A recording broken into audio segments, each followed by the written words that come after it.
Coffee Talk Tuesday. I am here with my lovely co-host, Trip. Trip, how are you doing today? I am feeling very lovely. Thank you. Well, good. You should be lovely. I love calling you lovely for some reason. Well, I'll take it any way I can get it. So we have a nice opportunity here. We're going to get a chance to visit and talk about the show for a few minutes before we bring our guest on. So tell me what it's like with the new video show. Have you gotten great response? Actually, I have gotten really good response on the video show. I mean, every show, I think we keep getting better, and it's been fun to be able to do a virtual show. It's been easier almost to book guests because everybody's home.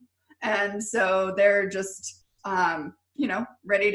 eager to do something exciting. So. Well, it's funny how I was watching CNBC this morning, and they were talking about the companies that have done really well in the pandemic, and one of them is Zoom. And it's gone from being a company that business people knew about and maybe people involved in the digital world for sure. But now Zoom, great grandmothers are on Zoom, so it's become ubiquitous. Yeah, and you know what? Did you hear when they actually had this whole thing that happened where this doctor was doing this big conference and some person hacked it and was drawing like pornographic pictures and stuff. And so they had this whole big thing because they weren't able to keep a lot of the people out of Zoom so they could get hackers easily. But I think that they've worked on that and they've fixed it since then. Well, actually, and my wife, who works for the Justice Department, they can't do conferences on Zoom because they feel that the security for top secret stuff is being somehow compromised. But, we are in a digital world. Hackers are going to go on, and the stuff they're doing is sophomoric and stuff like that, but it's not the end of the world. And Zoom is an amazing technology.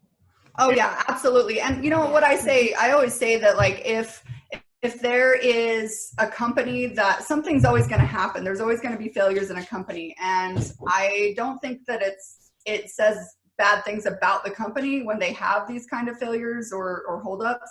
What I do think is impressive is how they handle it. So Zoom actually did. They send out emails, they handled it, they got their people on it right away because they want it. That's what makes the company is their customer service and how they can handle those. Yeah, Sheila, you're 100% right. In life, when you have a job, 80% of it's going to go pretty well.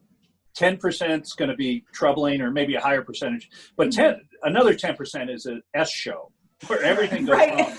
And how you handle yourself during that 10% really shows how you are culturally. And some companies do it amazing. So I'll give you an example. Have you heard of Shake Shack? Yes, I saw your post on that.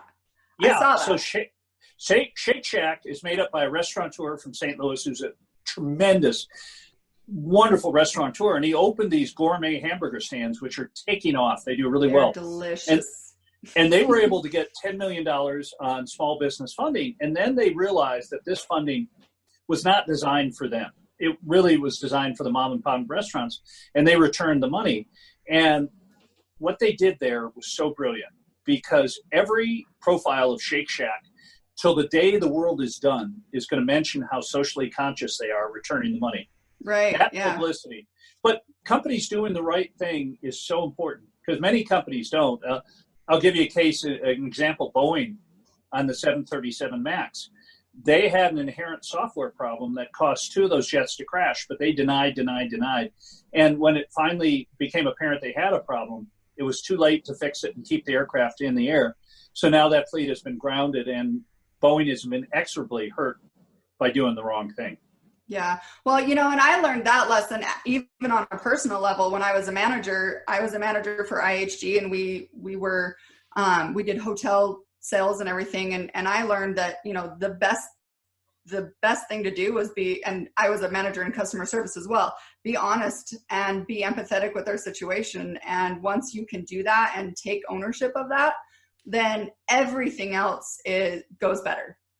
Yeah. So, now you do have to do it right the second time. Right. Yeah, exactly. You have to fix the problem. The problem needs to be fixed.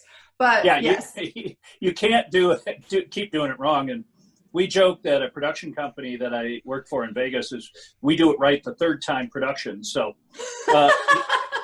humorously, but, well, the worst mistake that I ever made, and it was people that worked for me when I was running a TV station down in Vegas.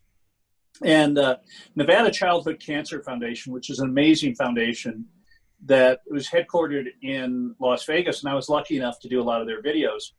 And at our banquet, which would have a couple thousand people, we'd honor 3 families a year who lost a hero. And what happened is that one family didn't want to speak at the banquet. They were terrified. So they came into the studio, and I interviewed them, talked about their daughter. And my crew at the TV station and me responsibly, we lost the tape. Oh. And I had to call this family and tell them that. And they were very sweet about it. And they came back into the station, and we did an interview that was just so gripping. And they did a much better job talking about their daughter, because maybe the nerves were not as bad the second time around. But it was a case where I had screwed up horribly, and the people were so nice about it. But the tape, when we played it at the dinner, and they were there, they just didn't want to go up on stage. There wasn't a dry eye in the house. So when you make a mistake, own up to it. Our president, not very good at that. Right. He has never made a mistake, and he was a mentor, or Roy Cohn, who was a horrible man, one of the worst attorneys in the history of the U.S. government, was his mentor back in the 70s. And Roy Cohn was also the attorney for Senator McCarthy in the 50s. Just a horrible, deplorable, terrible human being. And he taught Trump, never, ever admit you're wrong. And when someone hits you, hit him 5 times harder. And that's what Trump does. And he's our president. So maybe it works. Yeah. Well, I don't know. Tell us about our guests today. Yes. Okay. So I am so excited that Jeff is going to be joining us. And actually, I do think he's here, but I can't see his lovely face. I met Jeff actually online, I think through a mutual friend. And there he is. He wrote a book, and I'm going to let him talk about that. But he really it just stood out to me, because it's something that I'm very passionate about as well. And since he wrote a book, and I was on it was a little over a year ago, and I said, I want to write, I've been writing this book of mine, and I want any advice, any tips that I can get. And he said, you know what, buy me lunch, and I will have as much information as you want, and I will help you. And he actually did really start that focus for me to get my book done. And once I did get done, 8 months, I think it was like 8 months later, he introduced me to an editor, and she's been amazing. Her name is Mary Holden, and we are just getting that uploaded it just was sent off to the graphic designer. So it's exciting for me, because Jeff is also going to be endorsing my book, and he'll have a little thing on the back of it, which is super cool. But Jeff, welcome to our show. I'm so excited. Thank you so much for being on here with us. Oh, it's good to be with you. Thank you for having me. Of course, of course. And I see you're in the lovely tropical area of the virtual backgrounds. It's wonderful. Yes, also known as my den. I know. I should probably do that too. No, don't. So Jeff, you're an ER doctor who's also an author, and you also look at things from a very unique perspective. You sound like a very eclectic guy. Well, some things kind of creep up on you when you're least expecting it. I never thought of myself as an artist until I started to paint a few years ago, and then I started to sculpt, and I found it extremely enjoyable. It was such a stark contrast to practicing medicine, because when I'm sculpting, if something doesn't turn out the way I want, I just whack it off and grab a new piece of clay and start again. You can't. I'm glad you're not a surgeon. Emergency medicine. ER doctors are unique people. You guys are the high wire artists in the medical business. It takes a lot to do ER, doesn't it? Some days are pretty demanding. Some days are not so bad, but it's, as they say, more than a job. It's an adventure. And some of my colleagues in the present day are really seen a lot of that. Some of them are overwhelmed, and it's challenging times. I'm not seeing patients anymore, so I'm not seeing COVID-19 patients, but emergency departments are unique places. Do you miss it? And I say that without reservation because I know the path I'm on is the right path. I know I'm doing what I'm supposed to be doing. And so I don't have reservations. I don't have guilt. I just go forward. So tell us about your path now and about your book. My book had its birth in a strange way, in a sense, because way back when I was 11 years old, my 15-year-old brother was killed in a farm accident. And I thought I got through it unscathed. I didn't think it had any impact on me until 20 years later when he came to me. And he said, "You have to go visit our mother because there's things she's never told you about my death." And that got my attention. Yeah, as well it should. So I went and visited with my mother. And that was the first day she told me that she always knew where I was in the house before my brother Stan died because she could hear me singing. And she said, "When Stan died, you stopped singing." And that was the beginning of a processing of realizing that my brother's death had a significant impact on me, a significant psychic impact. And when I was still a teenager, I started to get messages. One of them, I think, saved me from a fatal car crash by telling me to slow down. And I believe that voice that was speaking to me on that occasion was my brother.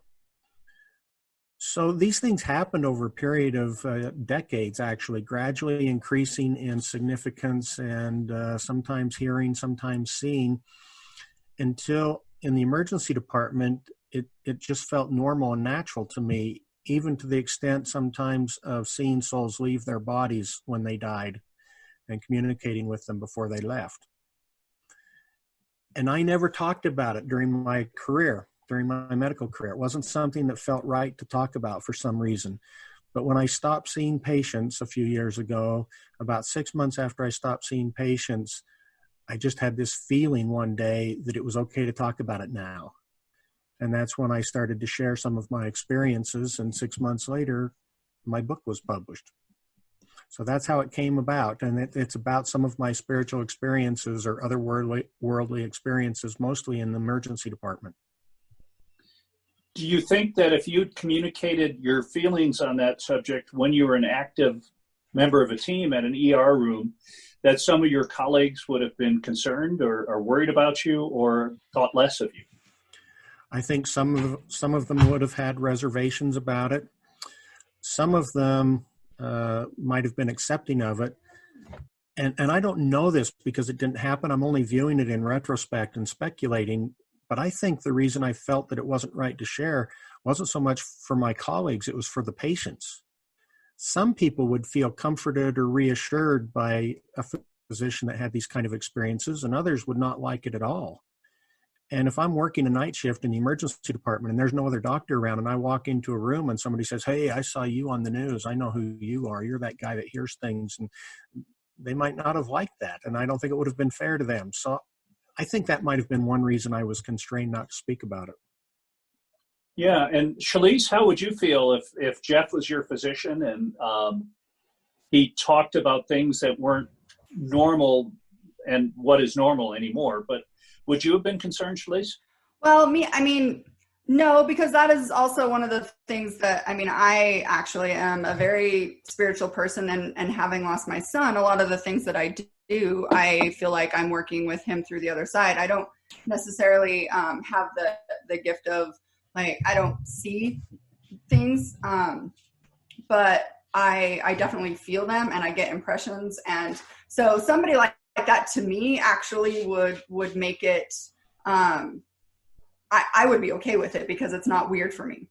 But I can see how some people would have, reservations about that, or one of my questions that I was going to ask you is like, if, during all this, if people would think you were, I didn't realize the earthquake is going up. We're just going to blame it on an earthquake. Just kidding, people. It's not an earthquake. Don't panic.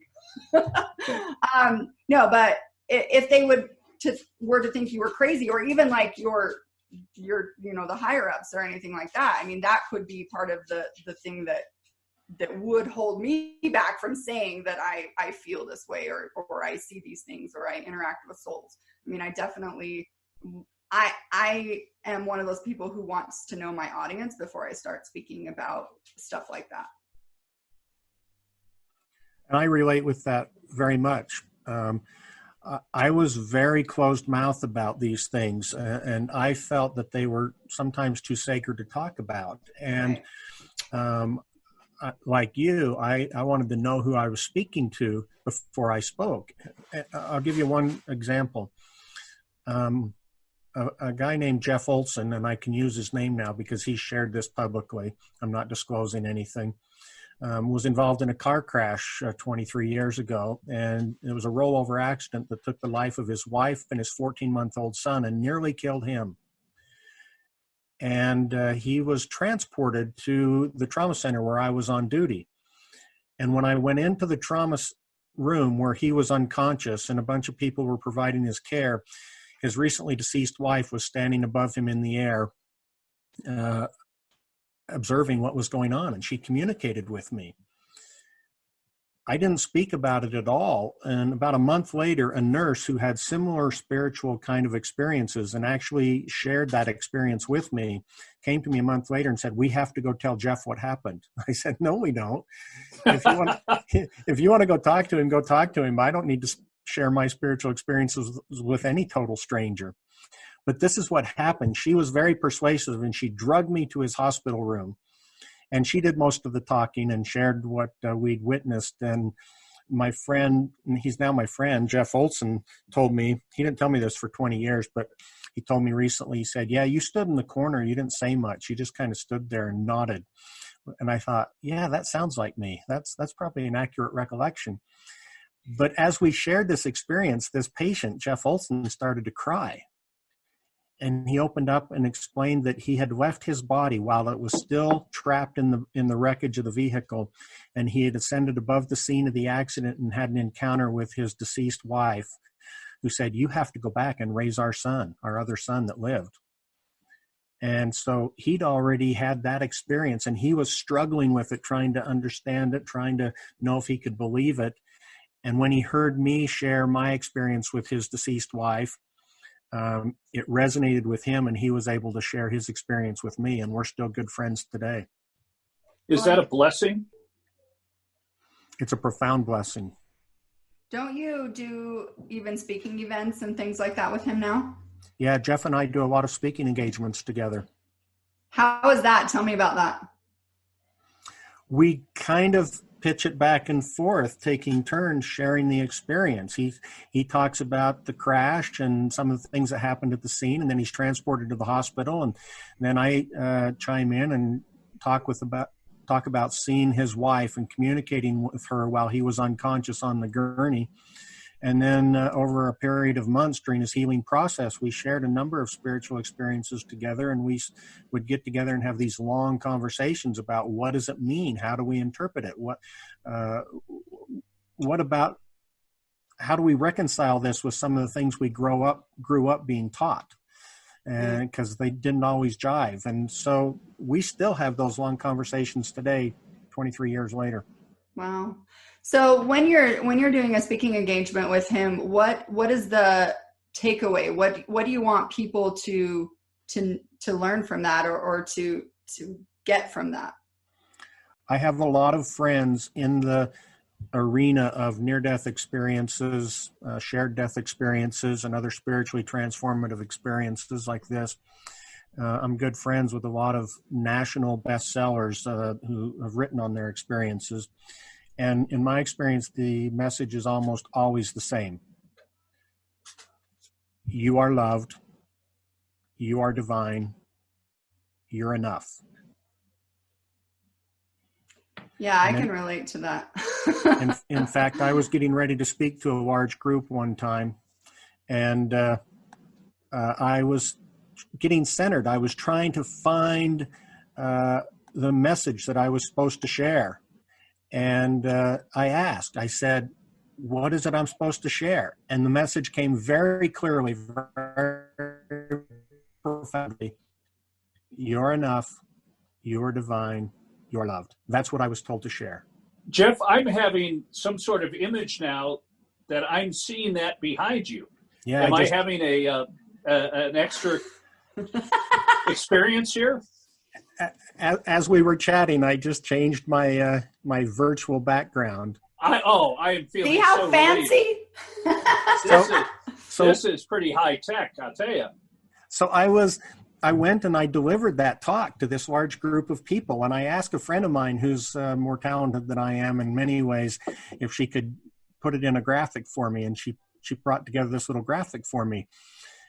And it was only a few weeks later, I was talking with somebody who's an international speaker. He's very talented. He's highly compensated for what he does. And I asked him a question, and he must have thought I was asking for advice, because he launched into this prepared dialogue about how you need to tailor your message to your audience, increase your audience, and make it something that'll reach out to them and touch them and bring them in. And I was going to meet with a client a few weeks later, and I was pondering what this guy had told me about, you need to tailor your message to your audience. And I was thinking, well, how do I tailor my message? And the voice that had spoken to me several weeks earlier came back to me and said, I gave you the message. I'll bring you the audience. Oh, that helps. That helps. So, Jeff, one of the things that people talk about is near-death experiences, and that virtually everyone who has them, whether in a hospital, or many cases in a hospital, they see a light, they see a path, they talk to people, they're very comforted. And when they come back and they regain consciousness, they uniformly say this is one of the most amazing experiences, and those people believe in an afterlife and a very active afterlife. What are your thoughts on that? I totally resonate with that. I haven't had a near-death experience, but I've had shared death experiences, some of which I've described to you, where someone else dies and you have some profound spiritual experience. I've had a number of those, and it resonates with my experiences as well.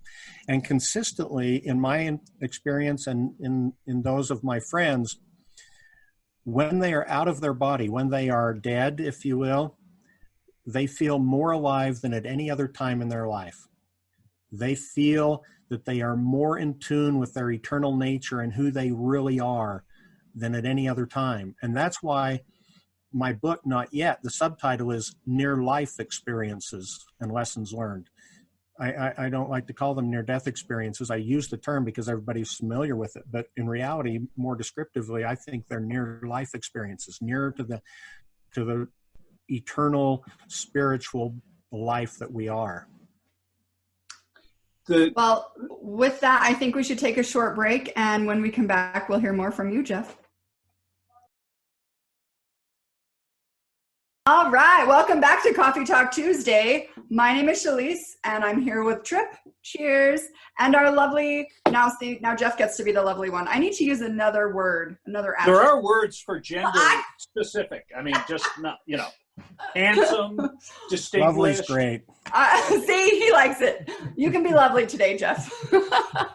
And just so I know I told you this on break, but I'm going to go ahead and share it with our audience.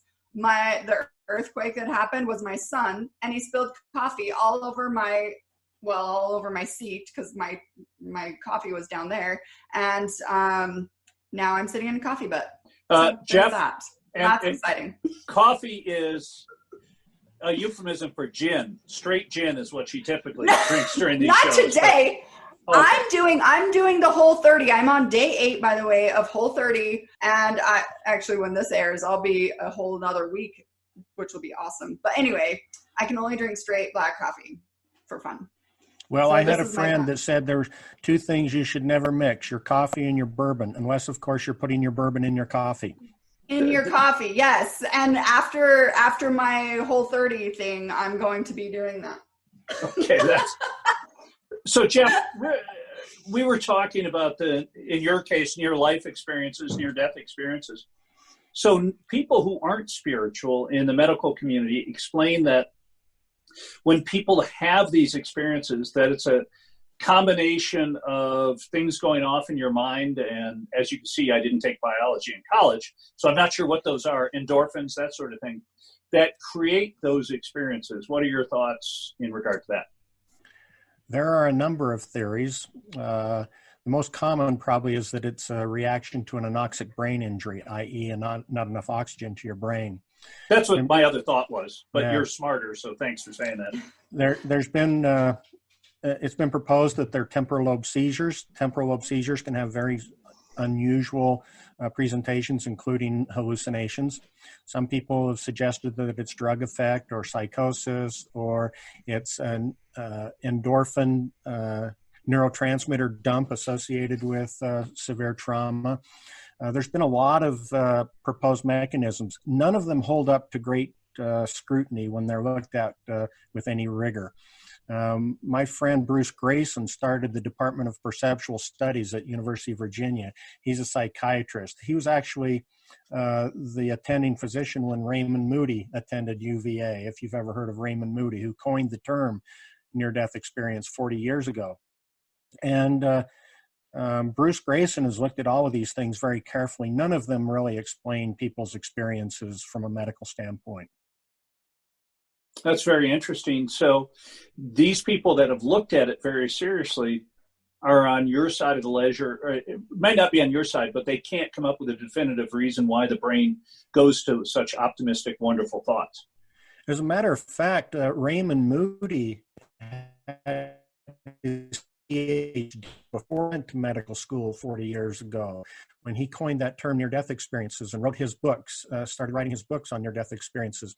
And for 40 years, he was a skeptical, detached researcher who did not believe in life after death, despite all that he'd written. He told me recently that it was when he read my book and heard my experience with Jeff Olsen that he gave up his doubts and concluded that there is indeed life after death. Wow, that is a heck of a testament. Yeah. Wow, that's awesome, Jeff. That's a really great.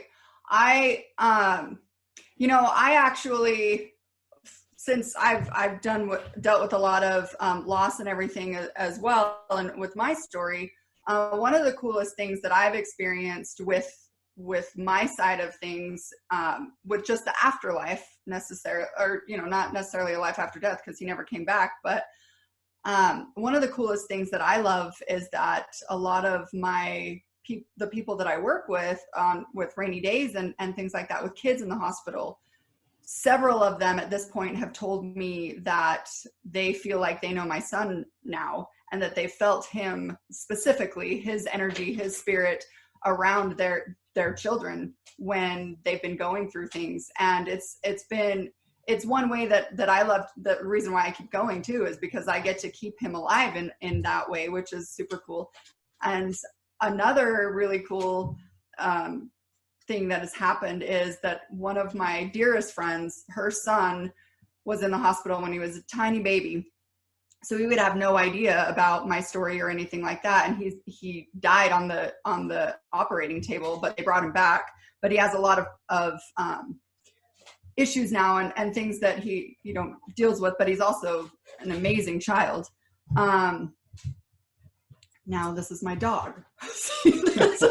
Wrapped up in the cord. Sorry. But so her son just last year said that he felt this boy, and he described my son.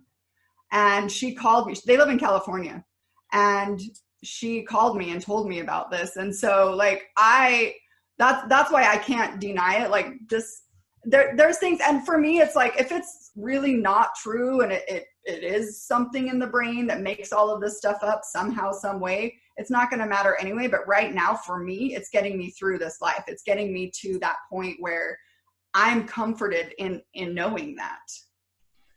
Yes, and if I could just toss in one little insight when you said your son didn't come back, I would change your words just a little bit to say, my son did come back.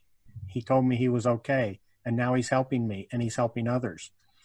And one of the things I do, because now I do personal intuitive mentoring with people, I help them step into that. That's how we met with Lunch with Jeff, right? My introductory Lunch with Jeff.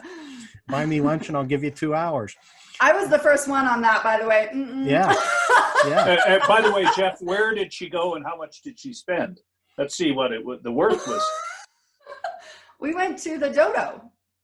Oh, well, a friend of mine owns it, so see, good on you there. Yeah, Thank Dodo you. is not a cheap lunch. So, Jeff, No. You gave her probably $4,000 worth of information, but you got a $20 lunch out of the deal. Hey, it's good. I don't do what I do for money. But I'm happy to be paid since I have no other income right now. By the way, why did you stop practicing medicine? Did you feel that this was more of a better use of your time? I started doing some consulting for a medical device company, and that was paying the bills when I stepped away from clinical medicine.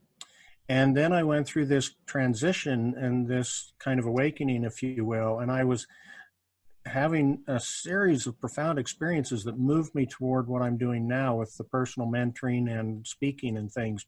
And I made a conscious decision that I was going to do what felt right and I wasn't going to worry about the money. And again, I had these experiences, and this mission statement came to me. And my personal mission statement is, I exist to help souls heal. That's what I do. That's why I'm here. And it's easy to make a decision to not worry about money when you have a job. But a few months later, the company said they were going through some difficulties. They said, we can't use you anymore, and they let me go. And so I've had no other income for about a year. But every time I think about going back to doing something else, I just feel like I have this heavy, dark feeling that closes in around me until I dismiss it and say, no, I'm going to keep doing what I'm doing. And then it disperses. And I have a knowledge. I feel confident that I'm doing what I'm supposed to be doing. I just haven't worked out the finances yet. Well, that sounds to me like you have a higher calling. And many times people who are blessed with the abilities that you have, it's not reflected in remuneration. But, on the other hand, you probably are pretty happy when you wake up every morning. I wake up pretty well, yes. I was with my friend Mary Neal at a conference, and she said something once that really stuck with me. She was the chief of spine surgery at USC when she was on a kayaking trip in southern Chile and was trapped underwater for 30 minutes and had a near-death experience. And she's written a New York Times bestseller. And she actually came back with a list of things that she was to do. And I heard her in this conference speaking, and somebody asked her if she ever felt guilty about not being able to do enough or do whatever other things the person had on their mind. And Mary looked at her, and without a moment of hesitation, she said, I never feel guilty. I know I'm doing what God wants me to do. That's where we need to be in our lives. That's where I help people get to when I meet with them personally for mentoring. Yeah, I was going to ask you about that, to come back to that as well, because I think that's phenomenal. And so you do one-on-one intuitive mentoring, or what did you call it? Is it all right if I share a little experience from our session? Absolutely. Yeah, it's fine with me. Anything we can find out about Sheila that will potentially embarrass her in the future. This is my grounded, other side of me, though, Trip. Okay. I wouldn't share this without her permission. No, you have my permission. I'm writing a book that discloses everything pretty much about me. So go ahead. I was sitting across the table from her. We were an hour into our conversation, and I had this download. I have a feeling where it came from, but it was so clear. It was so profound. And I looked at her and I said, it's not your fault. Don't feel guilty about this anymore.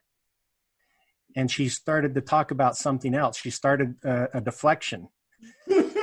And I was stopped, and I stopped her again. I said, it's not your fault. Don't feel guilty about this anymore. And I had to say it 3 times before she finally registered and she started to cry. And she didn't even realize she was holding on to that guilt. She thought she'd gotten through it all. But those are the kind of experiences I have with virtually every client, is something that helps them get their mind around what the next step is in their life. That's pretty Well, profound. and it's so good because sometimes we do just need those little whispers. Yeah. Yep. And it happens. Sometimes we need to clack somebody over the head with it. It needs to be more than a whisper. Yeah. Well, yeah. Like Trip. Yeah. I'm going to go out to the car and get my hockey helmet, so I'll finish up the show in just a sec. This is really why we're not filming in the studio anymore. He was getting abused. Yeah. I have my own recording studio right here, but Jeff, you are a very, very entertaining and informative guest. This has been a wonderful 40 minutes. Well, it's wonderful to be with you. Yeah. I had an experience not so long ago. A messenger came to me, and I was a really closed-mouthed guy. I didn't talk about my experiences. And this messenger came to me one day, and he said, "Every experience is to enable you to help someone else." I said, "Whoa, wait a minute. I thought experiences were for personal growth. And then if I wanted to, I could go help somebody else." And the messenger said, "The primary purpose of every experience is to enable you to help someone else. You get the secondary benefit of personal growth." Changed my perspective on things. Yes. And you know what's so beautiful about that before we go? Like, that's exactly what our guest last week, Sean, I guess it would have been 2 weeks ago now, Sean was saying that, because he was talking about his heroin addiction and overcoming that and how grateful he is to have gone through that. So now he can save other lives as well. So, and that's why I do what I do. And sometimes, it is for that personal gain, because I'm like, I'm hurting right now and it makes me feel better to help somebody else. And so, but we all benefit from that as well. So thank you, Jeff, so much for sharing your story and being vulnerable and opening up.